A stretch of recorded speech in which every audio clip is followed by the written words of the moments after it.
Back to my channel. पिछले 2 videos में हमने बेसिकली नर्व सेल्स के बारे में डिस्कस किया। फिर हमने जो सा था पढ़ा कि नर्वस सिस्टम के बारे में थोड़ा, तो रिफ्लेक्स एक्शन डिस्कस किया था। प्रीवियस 2 पार्ट्स के मैं लिंक आपको डिस्क्रिप्शन में प्रोवाइड कर दूँगी। आज हम लोग जो पढ़ने लगे हैं वो है हमारे पास ह्यूमन नर्वस सिस्टम। सबसे इम्पॉर्टेंट टॉपिक है, बोर्ड के एग्ज़ाम के लिए बहुत ही ज़्यादा इम्पॉर्टेंट है, क्योंकि इसमें से क्वेश्चन आपको मिलेगा ही मिलेगा। बहुत इम्पॉर्टेंट है, तो आप इसके नोट करके रखिए। अगर हम ह्यूमन नर्वस सिस्टम की बात करें, जो ह्यूमन नर्वस सिस्टम है वो 2 पार्ट्स में डिवाइड है। एक आता है हमारे पास सेंट्रल नर्वस सिस्टम, दूसरा आता है पेरीफेरल नर्वस सिस्टम। एक सेंट्रल नर्वस सिस्टम और दूसरा है पेरीफेरल नर्वस सिस्टम। और सेंट्रल नर्वस सिस्टम में आते हैं ब्रेन एंड स्पाइनल कॉर्ड, और पेरीफेरल नर्वस सिस्टम में हम बेसिकली नर्व्स की बात करते हैं, मतलब कि नाड़ें जो हमारे शरीर में होती हैं उसकी हम जो सी हैं बात करते हैं। क्लियर। पेरिफेरल नर्वस सिस्टम में हमारे पास 2 तरह की नर्व्स आती हैं। एक आती है क्रैनियल, जो बेसिकली हमारी ब्रेन से जो सा है अराइज होती हैं। जो नर्व्स जो सी हैं जो ब्रेन से अराइज होती हैं, that are called the cranial nerves. Clear. और स्पाइनल नर्व्स जो सी होती है वो बेसिकली स्पाइनल कॉर्ड से जो सा है हमारी जो सा है अराइज होती है, उसे हम लोग बोलते हैं spinal nerves. Cranial nerves arise from the brain and the spinal nerves arise from the spinal cord. Starting with the human brain, जो हमारा ह्यूमन्स का ब्रेन है उसको हमने 3 पार्ट्स में डिवाइड किया। फर्स्ट है फोर ब्रेन, सेकेंड है mid brain, third one is हमारे पास हिंड ब्रेन। क्लियर। जो ह्यूमन ब्रेन है उसको हमने 3 पार्ट्स में जो सा है मेजर पार्ट्स में डिवाइड किया है, fore brain, mid brain and hind brain. Fore brain मतलब आगे वाला हिस्सा ब्रेन का, मिड मतलब मिडल, हिंड मतलब लास्ट जो हम बोल सकते हैं वो हिस्सा। Starting with our fore brain. अब हम फोर ब्रेन की सिर्फ बात करेंगे। फोर ब्रेन जोन सा है ना, उसमें हमारे जोन से है मेन जोन से है फोर ब्रेन का क्या है, उसमें क्या प्रेजेंट होता है। Forebrain it is the most complex और specialised part of brain. It consist of cerebrum. सबसे इम्पॉर्टेंट याद करने वाला है सेरिब्रम। सेरिब्रम जोन सा है ब्रेन का सबसे लार्जेस्ट हिस्सा जोन सा है, सेरिब्रम ही जोन सा है कवर करता है। ये मोस्टली जो हिस्सा है ये सारा सेरिब्रम का है। मोस्टली जो हिस्सा होता है वो सेरिब्रम ही जोन सा है कवर करता है। क्लियर। अब फंक्शंस क्या होते हैं हमारे पास फोर ब्रेन के। First, thinking. जो भी हम लोग सोचते हैं फोर ब्रेन की हेल्प से, मतलब सेरिब्रम ही आप लोग कह सकते हो, with help of cerebrum zone सा है होता है। Clear. Control the voluntary action. Voluntary action कौन कंट्रोल करेगा? सेरिब्रम कंट्रोल करेगा। इंफॉर्मेशन कौन स्टोर करेगा? मेमोरी, ब्रेन में कुछ भी याद रखना कौन हेल्प करेगा, कौन स्टोर करेगा ब्रेन में? फोर ब्रेन का जो सा पार्ट है cerebrum, that does that work. Clear.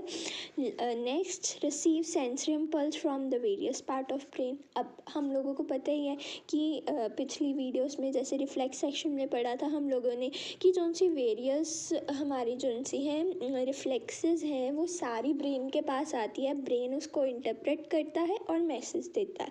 तो वो कौन हेल्प करता है उसमें सब में? सेरिब्रम हेल्प करता है। Centre associated with the hunger.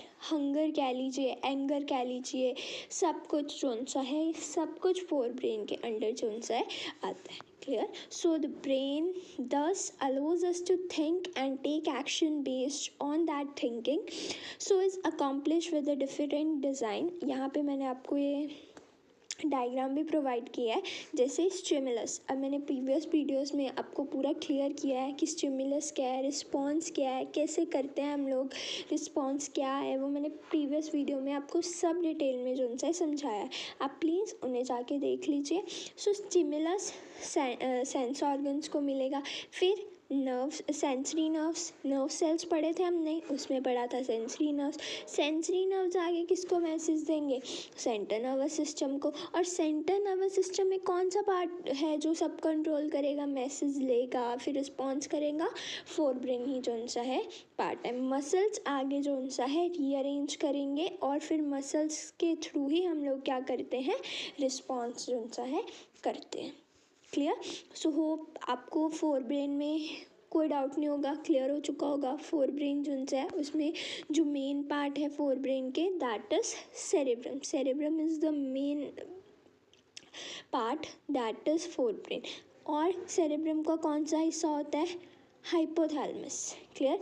First one is this cerebrum, second one is हमारे पास hypothalamus. And very very important, कौन सा ग्लैंड जो सा है बेसिकली जो सा है ब्रेन में पाया जाता है? सो ब्रेन में हमारे पास पाया जाता है पिट्यूटरी ग्लैंड। पिट्यूटरी ग्लैंड जो सा है हमारे पास ब्रेन में जो सा है मिलता है। पिट्यूटरी ग्लैंड हमें जो सा है ब्रेन में जो सा है पाया जाता है। अब पिट्यूटरी ग्लैंड क्या है? पिट्यूटरी ग्लैंड जो सा है हमारे पास एक इंडोक्राइन और एक्सोक्राइन ग्लैंड दोनों की तरह जो सा है वर्क कर सकता है। सॉरी इंडोक्राइन ग्लैंड जो सा है पिट्यूटरी ग्लैंड है हमारे पास, not exocrine, that is pancreas. So pituitary gland is only an endocrine gland, जो हम आगे डिस्कस भी करेंगे सारा डिटेल में कौन कौन से ग्लैंड्स है। So fore brain has two parts, cerebrum, second is hypothalamus. Hypothalamus is basically regulates our body temperature. Hypothalamus हमारे बॉडी के टेम्परेचर को रेगुलेट करने में जो सा है हेल्प करता है। Next one is mid brain. अब मिड ब्रेन की बात की जाए कि मिड ब्रेन क्या है कैसे जो सा है वर्क करता है, क्या है इसमें? सो जो मिड ब्रेन है, अब आप खुद देखिए ये जो बीच हिस्सा है that is known as mid brain. Mid brain का कोई क्लासिफिकेशन नहीं है कि मिड ब्रेन आगे आगे कौन से हिस्से में डिवाइड है, कुछ नहीं है। बस आपको ये याद रखना है मिड ब्रेन जो सा है हमारी मूवमेंट वगैरह जैसे हेड की, नेक की मूवमेंट को कंट्रोल करता है, इनवॉलेंट्री एक्शंस को जो सा है कंट्रोल करता है। अब वॉलेंट्री और इनवॉलेंट्री क्या थे प्रीवियस वीडियोस में आप लोगों को बताया है। वॉलेंट्री होते हैं जो हमारे कंट्रोल में होते हैं, उन्हें कौन कंट्रोल करेगा? उन्हें कंट्रोल करेगा सेरेब्रम, मतलब हमारा फोर ब्रेन कंट्रोल करेगा। और अगर आपको पेपर में आ जाए कि इनवॉलेंट्री एक्शन, सो आपको याद रखना है मिड ब्रेन और जोन सा है मिड ब्रेन। और बेसिकली जोन सा होता है वो मेडुला होता है जो हमारा हिंड ब्रेन का पार्ट होता है। मिड ब्रेन भी कंट्रोल करता है नो डाउट, इनवॉलेंट्री एक्शन कुछ जोन से है वो हमारे कंट्रोल करता है। क्लियर? और जो हमारी आइस में रिफ्लेक्सेस जैसे प्यूपिल का साइज चेंज होता है, जो हमारी कभी रिफ्लेक्स मूवमेंट होती है नेक वगैरह की, उनको जो है कंट्रोल करता है। Next important is hind brain, last part. It has 3 parts, कौन कौन से? Cerebrum, medulla, pons. अब फोर ब्रेन में 2 थे, कौन कौन से? Cerebrum and hypothalamus. Mid brain में कोई नहीं था, कोई भी हमारे पास इसके पार्ट्स नहीं है। And the third one, hindbrain has 3 parts, pons, medulla and cerebellum. आप लोग प्लीज़ ध्यान रखिए ये सेरिब्रम है, BRUM brum, and this one is cerebellum, BELLUM bellum. Clear? Cerebellum का क्या फंक्शन होता है? It control the posture and the balance of our body. जितने भी कंट्रोल या बैलेंस होता है हमारी बॉडी का, उसको जोन सा है सेरिबेलम जोन सा है कंट्रोल करता है। जो भी हमारे जोन से है वॉलेंट्री एक्शंस होते हैं कई बार, उनमें भी जोन सा हेल्प करता है, सोचने में, उनको करने में जोन सी है हमारी हेल्प करता है। क्लियर? अब मोस्टली जोन सा एक क्वेश्चन पूछा जाता है पेपर्स में, बोर्ड के एग्ज़ाम्स में भी आता है कि आप लोग जैसे कि कोई पर्सन है जिसने अल्कोहल वगैरह इनटेक की होता है, मतलब कि अल्कोहल वगैरह कंज्यूम की होती है, वो he is not able to move properly, मतलब he is not able to walk properly. Why? A person who has taken alcohol is not able to walk properly. Why? Reason क्या होगा इसका? Reason is same. That is cerebrum is the reason, because जो उनका cerebrum है ना वो हमारे posture और बैलेंस को कंट्रोल करता है। और जो अल्कोहल है वो स्पेशली अफेक्ट किसको करता है, वो स्पेशली इफेक्ट भी सेरिबेलम को ही जो सा है करता है। सो अगर कोई पर्सन अल्कोहल लेता है उसके सेरिब्रम जो सा है उसमें अफेक्ट होता है, उसमें प्रॉब्लम आती है। सो जिसके कारण क्या होता है, we are not able to control the posture and the balance of the body, और वो पर्सन जो सा है प्रॉपरली बैलेंस करके जो सा है मूव जो सा है नहीं कर पाता है। Clear. Second one is medulla, very important. हमारी जितनी भी इन्वॉलेंट्री एक्शंस हैं, याद रखिए जितनी भी इन्वॉलेंट्री एक्शन है, heart beat, blood pressure, vomiting, sneezing, coughing, जितनी भी इन्वॉलेंट्री एक्शन है सबको कौन कंट्रोल करेगा, मेडुला ही जो सा है कंट्रोल करेगा। Last one is pons. अब पोन्स का कुछ ज़्यादा फंक्शन नहीं है, पोन्स एक तरह का ब्रिज टाइप काम करता है, ब्रिज टाइप जो सा है काम करता है किसके बीच, इन दोनों के बीच में ब्रिज की तरह जो सा है काम करता है for the communication between them. So involuntary action को भी रेगुलेट कर लेता है और कई बार हमारी रेस्पिरेशन में भी जो सा है हेल्प करता है। क्लियर। सो होप सो कि आपको क्लियर होगा फोर ब्रेन, जिसमें दो पार्ट थे हमारे ये वाले, और नेक्स्ट इज मिड ब्रेन जिसमें कोई पार्ट नहीं थे, लास्ट इज हिंड ब्रेन जिसमें ये तीन पार्ट हमारे जो से थे प्रेजेंट थे। लास्ट जो हम डिस्कस करने लगे हैं बेसिकली वो है हमारे पास protection of brain and spinal cord. अब आप लोगों को पता ही है brain and spinal cords they are the important organ of our body, मतलब एक इम्पॉर्टेंट हिस्सा है हमारी जो सी है बॉडी का। सो उनको प्रोटेक्ट करना is important. So brain is basically protected by the cranium.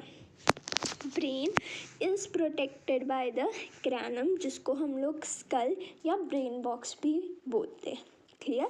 सो जो सा ब्रेन है उसको जो सा है किसकी हेल्प से प्रोटेक्ट किया जाता है, स्कल की हेल्प के जो सा है प्रोटेक्ट किया जाता है। ये आउटर मोस्ट कवरिंग होती है स्कल, और उसके अंदर जो सा है ब्रेन होता है। और जो सा है हमारी जो सा ब्रेन है उसमें मतलब कि उसको एक फ्लूइड से भी प्रोटेक्ट किया जाता है, जो फ्लूइड जो सा है काम करता है as an shock absorber, means shock वगैरह को अब्जॉर्ब करने के लिए, और मतलब कि इंजरी वगैरह को प्रोटेक्ट करने के लिए उसमें जो सा है काम करता है। मतलब स्कल है मतलब एक बॉक्स है जिसके अंदर फ्लूइड होगा, और उस फ्लूइड का नाम है सेरेब्रोस्पाइनल फ्लूइड,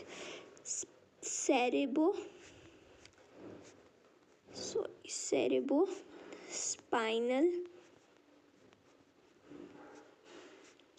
फ्लूइड। प्लीज़ आप इसको क्लिक कर लीजिए, सेरेब्रोस्पाइनल फ्लूइड। सेरेब्रोस्पाइनल फ्लूइड नाम का एक फ्लूइड होता है जो प्रेजेंट होता है, जो बेसिकली ब्रेन को, और प्लस स्पाइनल कोड में भी ये प्रेजेंट होता है जो स्पाइनल कोड को प्रोटेक्ट करता है। Fluid which act as a shock absorber. और स्पाइनल कोड को वो तो पता ही होगा, vertebrate column. Clear. Spinal cord हमारी रीढ़ की हड्डी, उसको वर्टिब्रेट कॉलम जो सा है प्रोटेक्ट करता है, हड्डियों का ढांचा जो कि उसको जो सा है प्रोटेक्ट करता है। क्लियर। सो ब्रेन को जो सा कौन प्रोटेक्ट करता है, ब्रेन को स्कल, एंड स्पाइनल कोड को वर्टिब्रल कॉलम। यहाँ से हमारी स्पाइनल कोड आगे को जो सा है मूव होती है। होप सो कि आपको ब्रेन वाला टॉपिक क्लियर हो चुका होगा कि ब्रेन जो सा है वो हमारे पास सेंटर जो नर्वस सिस्टम है, ह्यूमन का nervous system, centre nervous system और पेरिफेरल नर्वस सिस्टम, इनकी फुल फॉर्म भी प्लीज़ थोड़ा नोट डाउन कर लीजिएगा। ब्रेन और स्पाइनल कोड आता है, और दो नर्व्स आती हैं, cranium that arises from brain जो मैंने अभी आपको बताया, and spinal that arises from the spinal cord. Clear. Human brain तीन पार्ट्स में डिवाइड है, और उनको भी आगे पार्ट्स में जो सा है डिवाइड किया गया है, वो मैंने आपके साथ डिस्कस कर चुकी हूँ मैं। और अगर आपको कोई भी इसमें प्रॉब्लम हो तो आप कमेंट सेक्शन में अपना क्वेश्चन जो सा है डाल सकते हैं। एंड अगर आपको वीडियो पसंद आई हो तो प्लीज़ लाइक एंड सब्सक्राइब, ज़्यादा से ज़्यादा शेयर करिए, and thank you for watching.